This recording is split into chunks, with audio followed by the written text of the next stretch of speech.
Faz alguns anos, né? Eu tive o privilégio de conhecer o reverendo Paulo, mais ou menos 30 anos. Vocês vão descobrir a minha idade essa noite, né? E é um motivo de muita alegria tê-lo aqui conosco. Já era um sonho nosso de tê-lo aqui, ouvi-lo, compartilhar, conviver, né? De estar na minha casa já tem alguns dias. No total serão 40 dias, né, Paulo? E ele tem me suportado lá. Né? Os irmãos sabem que eu corro um pouquinho, né? Para lá e para cá.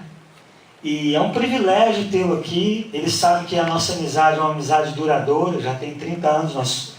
Fui presbítero na igreja dele. Fui criança na igreja dele. Fui adolescente na igreja dele, que ele era pastor. E quando eu conheci o reverendo Paulo, eu tinha 9 anos de idade. 9 anos de idade. Ele foi meu pastor, depois ele foi para Portugal ser missionário. Ficou 4 anos em Portugal, depois foi para a Inglaterra, em Londres, ser missionário também por 6 anos, né, Paulo? Depois voltou, pastoreou a igreja no Espírito Santo, pastoreou a minha igreja novamente, aí eu já era adulto. Nessa altura do campeonato eu já dava menos trabalho lá. Tive a honra, o privilégio de ser presbítero na igreja que ele era pastor. E também falar sobre a sua esposa Romária, uma musicista excelente, tecladista, canta muito bem, regente de coral. Então foi uma bênção e a gente fez uma amizade verdadeira. Ele é lá de dentro de casa, né? Como os mineiros costumam falar. Da cozinha lá de casa. Lá da cozinha de casa. Amizade com meu pai também. Graças a Deus a minha família toda se converteu através do ministério dele. A minha mãe era envolvida com, todos já sabem aqui, com o espiritismo. Meu pai era metido ateu, né? E o pastor Paulo sempre ali, visitando, pregando e falando. Um dia eles se converteram. Então é motivo de muita alegria tê-lo aqui, né? Pessoalmente. Ele sabe que é sincero o que eu estou falando. E muitos não sabem, mas também foi ele que me trouxe aqui para os Estados Unidos. Então, se hoje eu estou aqui servindo nessa igreja já há 10, 11 anos, a culpa é dele, né? Um dia eu estava lá em Niterói, trabalhando lá no escritório de advocacia, ele entrou lá e falou assim: por que você não vai para os Estados Unidos? Eu sinto que os Estados Unidos é um lugar para você. Dessa forma, não sei se ele lembra. Foi na Câmara, acho que na Câmara dos Vereadores. Ele falou: eu sinto que os Estados Unidos é para você, que você não vai. Eu falei: mas eu nunca pensei em ir. Não, vamos lá e tal. Ele conhecia uma pessoa lá numa agência de viagem, e pegamos o visto, ele pegou o visto para mim, então me trouxe para cá, fez contato com o reverendo Laércio na época, arrumou lugar para eu ficar. Então, se vocês têm alguma reclamação, né, faça para ele. O Elvin foi a primeira pessoa que eu vi aqui na América, que nós chegamos e estávamos perdidos lá em Somerville, e ele foi nos socorrer. Terrível. Então, eu quero dizer isso para você, Paulo. Você é uma pessoa que mora no meu coração, você sabe que a nossa amizade é amizade realmente verdadeira e sincera. É um privilégio tê-lo aqui comigo, com a minha família. Eu creio que todos lá em casa também estão muito felizes em tê-lo conosco. Amém. Obrigado, a palavra está com você. Obrigado. Posso falar sem microfone? Eu não sou muito fã de microfone não, sabe? Bota no pedestal, então. Tá no pedestal, pega o pedestal. Já fomos apresentados, né? Porventura, se alguém que nesta noite que ainda não tínhamos a oportunidade de conhecer, né? Principalmente saber o nosso nome, no resumo que o irmão Sandro passou aqui, então os irmãos, porventura, né, que não havíamos ainda conhecido, já tem uma ideia mais ou menos quem somos, né? Graças a Deus por isso, né? Nós queremos mais uma vez só retificar a gentileza pela qual o conselho dessa igreja, na pessoa do seu pastor, né,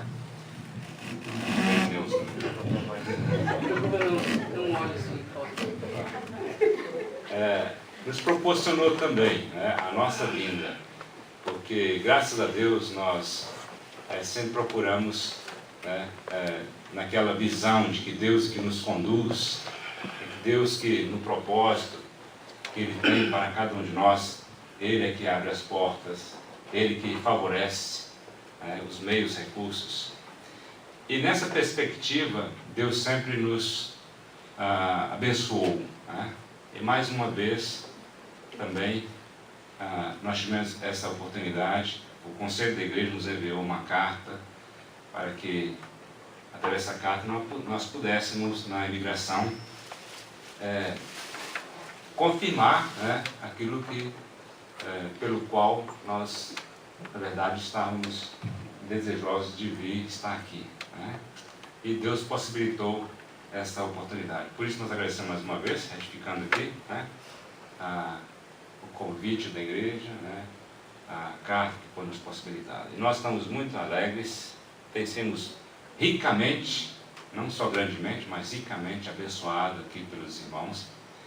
E temos crido que Deus continuará também da mesma forma, está abençoando os irmãos aqui. Portanto, nossa mensagem é de ânimo, de motivação para os irmãos, independentemente de adversidades, circunstâncias, as quais os irmãos, cada um, esteja passando, sabendo que Deus tem um propósito definido, né, para cada irmão, para cada família, para cada vida aqui neste país. No tempo e na hora certa, Deus estará trabalhando, né, abençoando e manifestando o seu favor a respeito de cada vida, de cada irmão aqui neste país. Amém? Amém. Essa tem sido a nossa oração. Portanto, não desanime. Nunca duvide de que Deus está presente na sua vida, de que Deus está guiando os seus passos, de que Deus está vendo tudo, né? E que no tempo certo, na hora certa, Ele irá honrá-lo. Né? Portanto, é necessário que nós também estejamos aqui honrando, né, em qualquer lugar. Né? Por isso que eu creio que Deus está em nós, Deus está conosco e nós neles, através de Cristo. Né? Amém? Amém. Bem, irmãos, eu quero compartilhar aí bem rapidinho com os irmãos lá no Evangelho de Mateus, no capítulo 11, a partir do verso 25 até o verso 30. Uma mensagem de motivação, uma mensagem de ânimo, uma mensagem de conforto, de consolo para os nossos corações nesta noite, né? Ainda com reflexo da luz do sol. Né? É meio estranho você falar boa noite, né? No Brasil, no verão, 9 horas, você está na beira da praia com o sol ainda, se pondo boa noite. Muito estranho, mas tudo bem. Segundo aí a cronologia, né, do tempo, é boa noite, né? Sentados mesmo, irmãos, nós vamos fazer a leitura desses versos aí. Mateus, capítulo 11, verso 25 até o verso 30. Por aquele tempo exclamou Jesus: graças te dou, ó Pai, Senhor, Jesus que está orando, fazendo uma oração, né, do céu e da terra, porque ocultaste essas coisas aos sábios e entendidos e as revelaste aos pequeninos. Sim, ó Pai, porque assim foi do teu agrado. Tudo me foi entregue por meu Pai, ninguém conhece o Filho senão o Pai. E ninguém conhece o Pai senão o Filho, e aquele a quem o Filho o quiser revelar. Vinde a mim todos vós que estáis cansados e sobrecarregados, e eu vos aliviarei. Tomai sobre vós o meu jugo e aprendei de mim, porque sou manso e humilde de coração, e acharei descanso para as vossas almas, porque o meu jugo é suave e o meu fardo é leve. Amém. Jesus aqui está com os discípulos, né? Essa mensagem foi transmitida diretamente aos discípulos após no capítulo 4 anteriormente. Jesus é provado, né?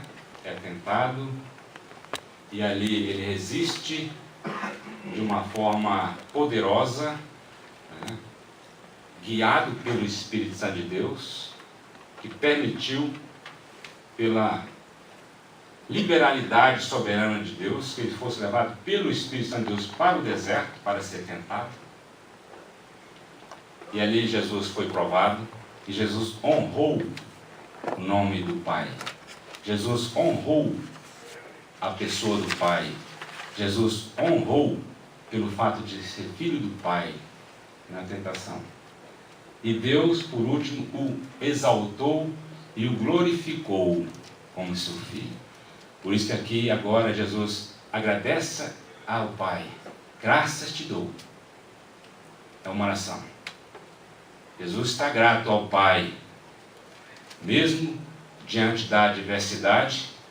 Jesus sabia que viria não só para nascer, abençoar pessoas, vidas, consolar, confortar, mas também Jesus sabia que o fim era a cruz, era a morte.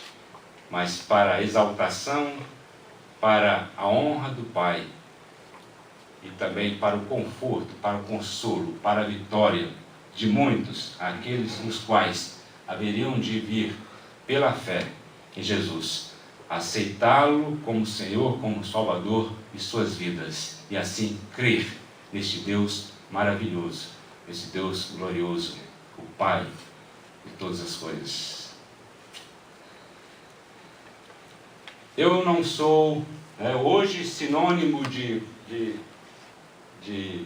pregador, de fazer maravilhas, milagres, ser ex-alguma coisa, ex-prostituto, ex-adúltero, ex-marginal, ex-traficante, ex-estrupador, ex-presidiário, ex-assassino, tem muitos aí que se denominam pastores, que estão fazendo maravilhas, e as multidões correm, vão atrás destes astros, porque foram ex alguma coisa. Obrigado. Eu não sou nada disso, só sou ex-pecador. Se eu sou ex alguma coisa, sou ex-pecador, miserável, desgraçado, perdido, condenado. Mas, pela graça de Jesus Cristo, posso testemunhar que esta graça, através de Jesus, foi-me revelada um dia, e assim eu fui transformado, mudado, uma nova criatura, um novo homem, com novas atitudes, com um novo caminho, com uma nova perspectiva de vida neste mundo e nesta vida.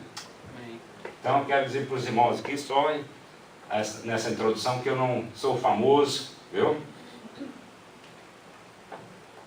Já tenho 30 anos de ministério, não sou conhecido, não sou famoso.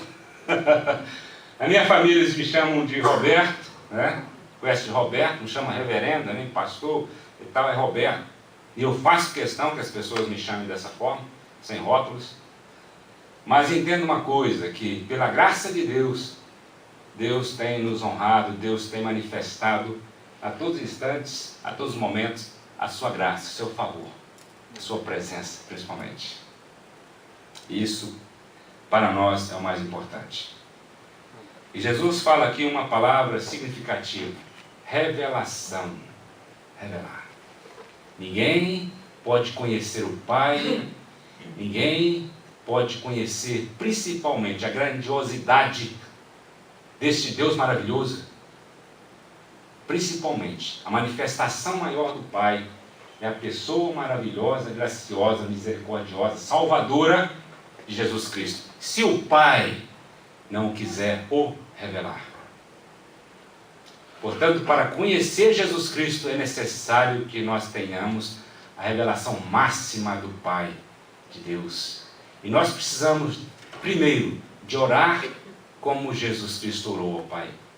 Graças te dou, ó Pai, porque não revelaste essas coisas aos sábios, aos entendidos, aos intelectuais, aqueles que se dizem que não precisam de Deus, não precisam de conhecer o propósito de Deus, mas revelastes aos pequeninos. Quer dizer, colocando aqui o antônimo, ou seja, aqueles que não têm uma compreensão máxima de entender a palavra, as coisas espirituais, os mistérios espirituais, estes, pela graça e misericórdia de Deus, através de Jesus Cristo, essas maravilhas têm sido reveladas. Amém? Amém. A mim e a você. O escritor Mateus aqui, no Evangelho de Mateus, ele cita mais de 50 vezes aí a citação Reino dos Céus. Na verdade,